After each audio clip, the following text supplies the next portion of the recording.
Hey guys, what's going on? It's Steph here. Hope you've been well. I know I have. First and foremost, sorry for the late video drop. I know this should have come out on Friday, but due to some circumstances, it's Saturday afternoon. Anyway, better late than never, right? So in this week's episode, I went metal detecting with my subscriber buddy, John, who's been pretty generous with his permissions in terms of inviting myself out and Nicola. Nick's not in this video, she was working that day, but John and I did really well at a Colonial honey hole of his. And when I say honey hole, I mean it. He's found coppers, shoe buckles, knee buckles, the works, everything you want to find. So when he invited me along to come, you better believe I was ready to go. And even though he's hunted this property dozens and dozens and dozens of times, we still both managed some incredible Colonial relics. One of which left me truly speechless until I figured out what it was. So before we hop into the video, as always, please remember that I am a proud affiliate of KELLYCO metal detectors, so if you need anything metal detecting related at all, but you're not really sure where to start or you just need some guidance otherwise, shoot me an email at stefdigs@gmail.com. I'll be more than happy to help you out. Or if you already know what you want, it's easy. Just make sure you use the code STEFDIGS when you check out. All right, let's hop in. Well, new day, new permission. Courtesy of John. He's a little dot over there. He's been on the channel a couple of times, been very generous getting us on some good land. And I just got my first really good target. It was a solid 26 inches down. I flung it out of the hole, and I already know what it is. I didn't peek at it, but I just kind of saw what it was when it flew out. And we have a shoe buckle shape. He's found so many shoe buckles on this property. I guess the story is the property owners are moving and their closing is like in 2 weeks. So this has been his honey hole. It's right across the street from him. But since these owners are moving, we don't really know what the new owners are going to be like. So he's been taking advantage and coming out here a lot. And he decided to invite me along. That's an awesome find. Oh, what I wouldn't give for a complete shoe buckle today. We'll see what happens. But that was a screamer, 6 inches down. So I've got high hopes. We'll keep going. Okay, I got my next target here. It was a solid 10 reading 6 inches down, which was pretty accurate, I think, in terms of the depth. And I flung it out right there. And I'm pretty sure you can see that. We have, oh sweet, it's complete. It's not even smashed. Beautiful, teeny tiny thimble. All right, I'm gonna brush that off. I'll come right back. Okay, so there you have it. I'm going to leave the dirt packed in there so it doesn't get smashed on the way home. But it's totally complete. A lot of the patina is chipping off, but what I'll probably do is throw this in room temperature hydrogen peroxide to actually just even this out, actually get the remaining patina off there so it's down to this brass copper alloy right there. But that is awesome. Love finding thimbles. All right, I'll be back with you on the next. Okay, it's been pretty slow out here, but I've got something pretty cool going on. I got an 18 signal a few inches down. Ended up being a little musket ball, which I pulled out, but I didn't clean off yet. That's in good shape. Small one. But I also, what kind of drew me over here, rather, was a surface find I have been waiting for patiently. I am so excited about that. Sorry, I had to stop the camera there for a second so I could reach over and get it since I'm still connected to my machine. But look at that. That is awesome. Oh my God. I've always wanted to find an antler shed like that. Beautiful bone white just right in here on a hill in the property. So I'll work this out a little bit more, let you know what else I find. But that's the favorite surface find so far today. Okay, I'm on a different spot of the hill now. It was over on the right of this brushy patch a few minutes ago. Came over here, got a solid 12 signal 6 inches down, and I caught a peek of what it was, but now I have to fish for it in the hole. I think it's a tomback button. I did see something shiny around, so yepers, there it is. That was easy. So I was going to be digging for that for a while. And it came out pretty shiny too with a shank. Nice. All right. Any design? Not one that I'm seeing. A little chewed up on this edge right here, but that's okay. Hey, all right, I'll take it. Okay, we're really kind of setting into the second half of the day. You probably have an hour or two left to go before the sun goes down. Got a solid 12 signal. Was reading about 6 inches. It's more like 4. And I saw it pop out somewhere over here. Yeah, I see it. It looks like a little cufflink. Yep. Do we have a design? Not sure. I don't think so. I'll brush that off. If there's something on there, I'll count back. But otherwise, hey, nice little find. Okay, I think I've got something really good here. It looks really good anyway. 16 signal, 6 inches down, loud as can be. Number one, let me address this plug. The ground is frozen about 3 inches deep today. That's why this is a mess. So I'm really racking a hayfield and I'm taking my time with these plugs, putting them back together. So anyway, just wanted to explain that I'm not a terrible messy digger, but let's get it down in here. Can see something round. I would imagine this is a big old Tomback button because of how it rang up. I don't know. Oh, maybe not. I think it's just a furniture escutcheon of some kind. Yeah. Oh, that had me going. I thought it was going to be a button. I thought it, well, you know what? I'm going to brush that off. It could be a button where the shank pulled through. I don't think so, but I'll come right back.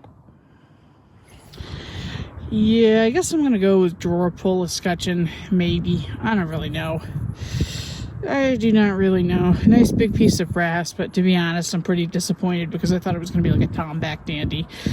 It's been a rough start to the year. I haven't gotten my coil over anything epic yet, and it seems like the entire community is kicking my butt. So hopefully I get on something really good by the end of the day, but if not, it is what it is. I'll let you know what's next. Okay, another decent target here. This one I actually know what it is because it just kind of popped right out of the hole. 14 signal to 4 inches down. And I see a pewter bridal... Can I talk? My face is frozen. Sorry, guys. It is a pewter bridal rosette. You can see the pin on the back there. It's obviously broken. Let's see if there's another piece in the hole. No clue how recently that was broken, but I don't think I did it. This could be Colonial. I don't know. I have no idea, but it's pretty early, so hey, that's pretty cool. I'll take it. Okay, got another pretty shallow target here. It was only about maybe 3 inches in the ground. Rang up a 12, and it popped out just like that. Just like that. Little Tomback button. And I already saw there's no shank, but it's in pretty good shape otherwise. That'd probably be the last one I film for the day because I know you guys probably get sick of these since I dig so darn many of them. But anyway, I'll let you know if I get on something else.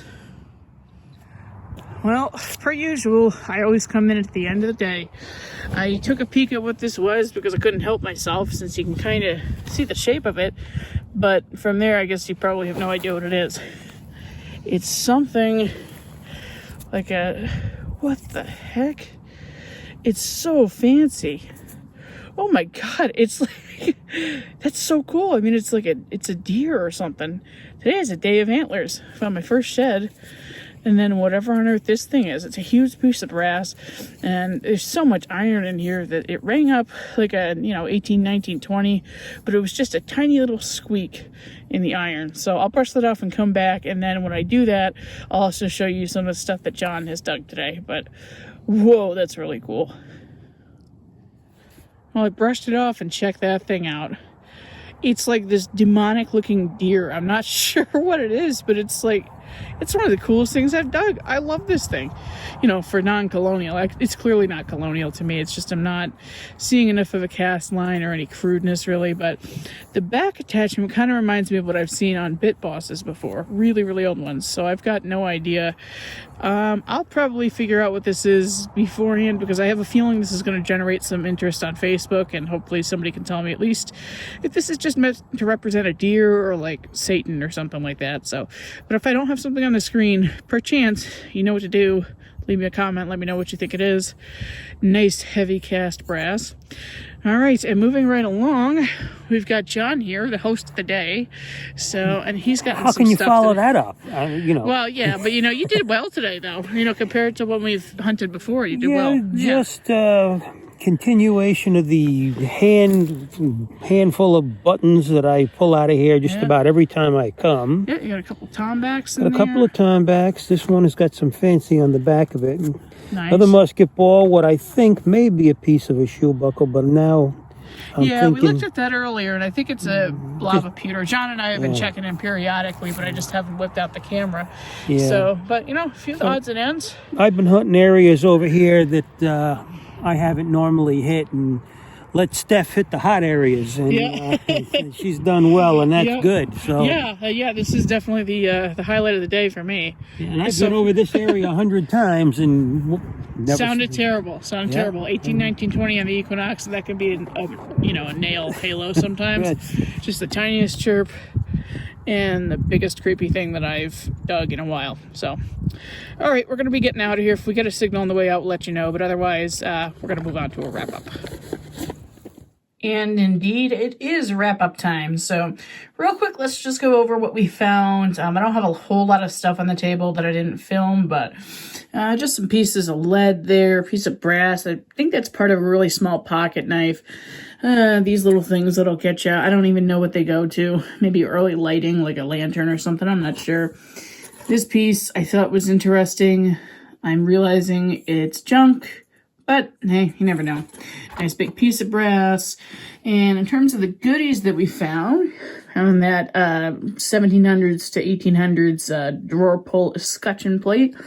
The rosette, which I didn't realize at the time, but it actually has a copper face to it. Copper or brass, and then a lead-filled pewter back. Unfortunately, it's broken, but that is a super old one. And let's see, our little kid's thimble. Look at how tiny it is. I have one that is actually even smaller than this. If you guys have been following the channel for a while, you may recall seeing it. I don't know what episode that was. I think I'm on episode 75 as of today. So, but anyway, just love thimbles, and they display so nicely, and it's just, part of life back then. Super cool. Itty bitty musket ball with a big proud sprue. So I don't think this was ever fired. I'm seeing the cast seam all the way around it. So that's a drop, and I don't think an animal even chewed on that one. Our shoe buckle shape, gotta love that. It did keep most of the green patina. I usually rinse my stuff off really briefly when I get home, and if it's something that has nice patina like this, I won't touch it. I might wax it, but in this case I did not. I thought that would do more harm than good. So, nice little shoe buckle piece there. And we have a couple of tomback buttons. One that does have a shank, but it's pretty crusty. Nice iron shank. And the other one does not, but it cleaned up really nice, so it's always a plus. Little cufflink. I love cufflinks. I love them. Doesn't quite compare to the one I found in last week's episode. If you haven't checked that one out, make sure you do. Title of the Title of the video, hello, is called 34 Signal. You'll see it. And yeah, I just love that little piece. Really cool. Again, just everyday stuff that, they used back then. It was part of life. So super cool. And without a doubt, the star of the show that stole the show is this beautiful stag furniture mount. It's either for furniture or leather. And when I was out in the field, I thought, oh, this is probably modern. I don't really know why I thought that, because this mount on the back, as I was saying in the video, reminds me of like Bit Boss mounts. Well, I'm talking about like early 1700s Bit Bosses that have mounts like that. So, when I went home, it was suggested to me, because for some reason I forgot in the excitement, to go ahead and go to the Portable Antiquities Scheme website database, take a look, and that's where I found so many examples that were dated between 1600 and 1800 AD. Given the other array of finds, I'm willing to bet this is probably like mid to late 1700s. Anywhere in there, but super cool, really unique. I mean, there were a lot of entries in the Portable Antiquity Scheme database, but yeah, not something we see over here too often. So all in all, very good hunt. And oh yeah, this little thing, well, I can't really fit it in my frame, but yeah, that's my my shed. I'm doing such a terrible job of this. So this is a good time to shut off the camera. Good day. Well, I really hope you guys enjoyed this week's episode. And remember, get out there, save what you can, do what you love. We'll see you next week.